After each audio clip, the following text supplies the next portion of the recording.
Hello everyone, welcome back to the channel. और आज हम लोग बात करने वाले हैं स्पिरिचुअल वाइब्रेशंस के बारे में और कौन से गॉड्स हमसे ज़्यादा क्लोजेस्ट हैं उसके बारे में। तो आज हम बेसिकली बात करेंगे वाइब्रेशंस के बारे में। वाइब्रेशंस क्या है? वाइब्रेशंस को हम हवा यानी एयर के कंसेप्ट से समझने की कोशिश करते हैं। वाइब्रेशंस बेसिकली हर जगह प्रेजेंट होती है, जैसे हवा होती है।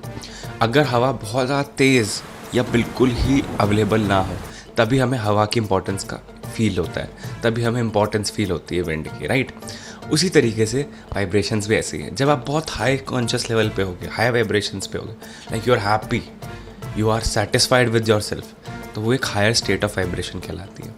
और अगर आप सबसे निचले स्तर पे होगे यानी गुस्सैल, फ्रस्ट्रेटेड या डिप्रेशन में, वो सबसे लोएस्ट लेवल ऑफ वाइब्रेशंस कहलाती है।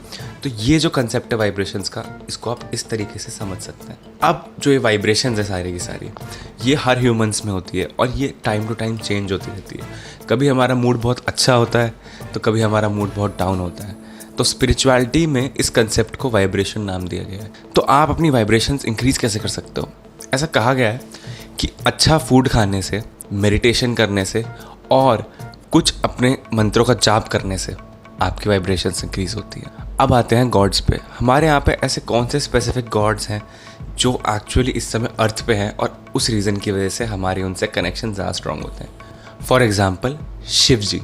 शिव जी इस समय कैलाश पर्वत पर प्रेजेंट हैं और उस रीज़न की वजह से उनकी एनर्जी इस धरती लोक पे ज़्यादा वाइडली फैली हुई है और लोग अक्सर उनसे ज़्यादा कनेक्ट फील करते हैं और ज़्यादा पास फील करते हैं उनके, और उनसे कम्युनिकेशन ज़्यादा इतना आसान रहता है लोगों का। दूसरे आते हैं हनुमान जी। हनुमान जी भी इस धरती पर ही प्रेजेंट है, इसलिए जब आप हनुमान जी की पूजा करते हो या फिर आप पूरी हनुमान चालीसा पढ़ते हो, आपको एक अलग एनर्जी का एहसास होता है क्योंकि वो ऑलरेडी अर्थ पे प्रेजेंट है। आपको उसे खोजने के लिए 10 जगह जाने की ज़रूरत नहीं है, वो एनर्जी है और ज़्यादा मात्रा में है। बाकी गॉड्स की भी एनर्जीज अवेलेबल हैं ऑब्वियसली, लेकिन वो उतनी पावर या उतनी मात्रा में इस समय नहीं अवेलेबल है। यानी एक जो तपस्वी है उसे ज़्यादा समय लगेगा, या फिर एक मेडिटेशन करने वाला इंसान है उसे ज़्यादा समय लगेगा उनको अपने अंदर इंटीग्रेट करने में। लेकिन शिव जी और हनुमान जी को कहा गया है कि इनको अपने अंदर इंटीग्रेट करना यानी इनकी पूजा करना और मेडिटेशन और इनका ध्यान लगाना वो एक्चुअली ज़्यादा ईजियर है। और इसी वजह से हम शिव जी से ज़्यादा कनेक्ट कर पाते हैं, उनसे ज़्यादा समझ पाते हैं, उनकी बातें ज़्यादा समझ आती हैं और उनकी एनर्जी फील करना उतना ही आसान है हमारे लिए। बट प्रॉब्लम यही है कि इतने सारे रिसोर्सेज होने के बावजूद भी हम उनसे ढंग से कनेक्ट नहीं करते, हम आलस खा जाते हैं। मेडिटेशन के बारे में ये कहा गया है कि अगर हमें भगवान से कनेक्ट करना है, फॉर एग्ज़ाम्पल शिव जी से, तो हमें उनका ध्यान लगाना पड़ेगा। और ये करने के लिए आपको कोई चीज़ छोड़ने की ज़रूरत नहीं है।